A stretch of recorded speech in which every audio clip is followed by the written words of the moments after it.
Well आपको मीत brothers का वो गाना याद है, वफा नाराज आई? Guess what, they have revamped this song for the youth and जैसे ही उन्होंने ऐसा किया, माय गॉड, ये कितना वायरल हो गया कि लोगों को इतना पसंद आया कि पूछे ही मत। ऐसे में चलिए आज इनसे मुलाकात करते हैं और आपको ये रिवैम्प्ड वर्जन भी सुनाते हैं।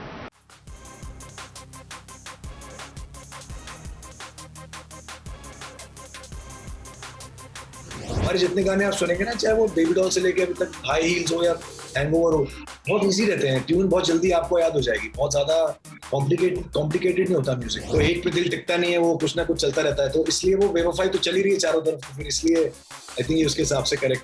रो या हंसूं तेरी हरकत पे या फिर तेरी तारीफ करूं, मेरे दिल को तू ऐसे खेल गया, अब जी ना सकूं मर भी ना सकूं, तेरी जहर भरी दो आँखों की मुझे चाल समझ में न आई।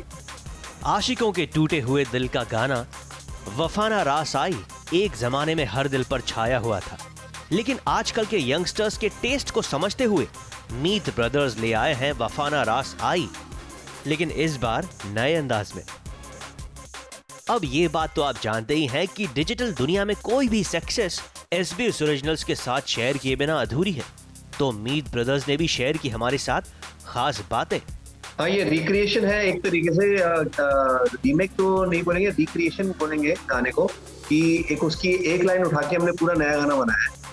एक लाइन इसलिए उठाई जाती है क्योंकि उससे लोग रिलेट कर लेते हैं जल्दी। आजकल टाइम कम है ना लोगों के पास, लोगों की अटेंशन स्पैन कम है, तो हमारी ऑडियंस ही हमारी भगवान होती है, तो उनको जो पसंद है हमें वो बनाना पड़ता है। तो एकदम से वफा नाराज आई सुन के उनको एकदम से घंटी बजती कह रही, तो हमारा ही गाना है, मैं सुना हुआ है, बट बाकी पूरा गाना 90% नया है, तो उससे एक नई फील भी आ जाती है। लेकिन जब पूरा गाना कंप्लीट हुआ तो कहते ना, वो सुनने के बाद ऐसे दिल को सुकून हुआ कि वाओ, मतलब जैसा सोचा था वैसा ही निकल कर आया।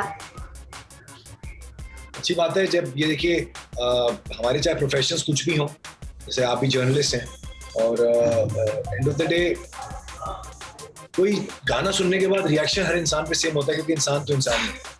प्रोफेशन ये नहीं तय करता कि हम कौन हैं, हम तय करते हैं कि हमारा प्रोफेशन क्या है।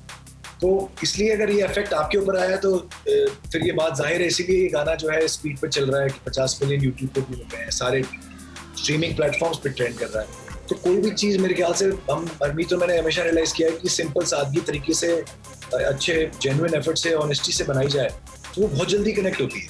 हमारे जितने गाने आप सुनेंगे ना, चाहे वो बेबी डॉल से लेके अभी तक हाई हील्स हो या हैंगओवर हो, बहुत इजी रहते हैं। ट्यून बहुत जल्दी आपको याद हो जाएगी, बहुत ज़्यादा कॉम्प्लिकेटेड नहीं होता म्यूजिक। YouTube पर यह गाना एक ही वीक में 75 मिलियन व्यूज कमा चुका है, यानी कि लगभग 7.5 करोड़ व्यूज। वीडियो ऐसी चीज होती है कि वीडियो आदमी देखता है तो कहीं ना कहीं अपने आप को दिखता है, वीडियो में अपने आप को रिलेट करता है कहीं ना। तो आई थिंक वो बहुत जरूरी है कि आप जब कोई भी चीज देखें तो उसको अपने आप को उसमें देखें। तो आजकल हरमीत ने ऐसा बोला कि बेवफाई ज्यादा चल रही है, एक्सपोजर इतना है, लोगों को एक दूसरे से बात करना, मिलना जुलना बड़ा आसान हो गया है लड़के लड़कियों के लिए। तो एक पे दिल टिकता नहीं है, वो कुछ ना कुछ चलता रहता है। तो इसलिए वो बेवफाई तो चली रही है चारों तरफ, फिर इसलिए आई थिंक ये उसके हिसाब से करेक्ट है। बहुत सालों पहले की बात है जब शुरुआत की होगी कि भाई, तभी एक म्यूजिक एल्बम का बहुत दौर था, बीच पे ये दौर एकदम से गायब हो गया था, सब सिनेमा। लेकिन अब ये दोस्त, जब ये लॉकडाउन का फेज आया है, तब एक बार फिर से ना म्यूजिक वीडियोस ने जोर पकड़ना शुरू कर लिया है। लेकिन आप ये मानते हैं कि अब ये जो बीच में ब्रेक लग गया था, अच्छी शूटिंग, अच्छे गाने, अच्छा म्यूजिक, ये सब वापस लोगों को खींच रहे हैं म्यूजिक एल्बम के जरिए? बिल्कुल। देखिए, सिर्फ समय ही नहीं होता है, कुछ सिचुएशंस भी होती हैं। जैसे टेक्नोलॉजी चेंज हुई समय के साथ, तो टेक्नोलॉजी पहले ऐसा था कि जब बहुत पहले एल्बम्स आती थी, फिर पायरेसी बहुत ज़्यादा शुरू हो गई थी, और पायरेसी के टाइम पे और फिर रेडियो स्टेशन आ गए थे, तो फ्री में, हवा में फ्री गाने प्ले हो रहे थे, तो लोगों ने गाने खरीदने बंद कर दिए थे। अब टेक्नोलॉजी ने जोर पकड़ लिया है, और वो सीडी और ऑडियो टेप की जो टेक्नोलॉजी थी वो चेंज होके अब ट्रांसफॉर्मेशन में टाइम लग गया 10 साल। लेकिन वो टेक्नोलॉजी ने अब जाके पकड़ लिया है मॉनेटरी रेवेन्यूज को कि हाँ भाई पहले चोरी हो रही थी पायरेसी की वजह से और रेडियो स्टेशन की वजह से, और अब जो है इंटरनेट से जो भी आप गाना डाउनलोड करते हो या जो भी सुनते हो उस पर एक पैसा देना पड़ता है। तो जब पैसा आता है तो अपने आप ग्रोथ होती है, हर आदमी उसमें एल्बम्स बनाता है। तो अब पंजाब से लेके हमारे बॉलीवुड में भी हर आर्टिस्ट कुछ स्टार बनना चाहता है। अब उनको उम्मीद आ गई है कि मैं अगर यहाँ पैसा लगाऊंगा तो मेरा गाना लोग सुनेंगे और मैं स्टार बनूंगा। तो अब वो समय आ चुका है कि हर कोई इंटरनेट पे अपने गाने रिकॉर्ड करके डालना शुरू करती है और बहुत अच्छा समय आ गया है, जैसे आपने बोला। अब ये समय सेलिब्रेशन का है। अब इसके बाद इंडिपेंडेंट म्यूजिक को अभी तो मुझे लगता है कि रुक पाएगा। क्या आप दोनों ने वैक्सीन ले ली है? मैंने ले ली है वैक्सीन। मैं 2-1.5 महीने के लिए दुबई में था, 1.5 महीने पहले। तो दुबई में मैंने दोनों शॉट्स हो गए थे मेरे, और एंटीबॉडीज का मैंने टेस्ट भी कराया और भगवान की दया से काफ़ी अच्छी एंटीबॉडीज आई हैं टेस्ट में।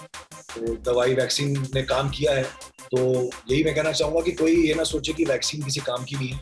ज़रूर इससे एंटीबॉडीज में फ़र्क पड़ता है, और कहीं ना कहीं जो चीज़ आज की डेट में अवेलेबल हुई है उसका इस्तेमाल कर लेना चाहिए मेरे से। मुंबई से सुशीला उपाध्याय के साथ एबीपी न्यूज रिपोर्ट।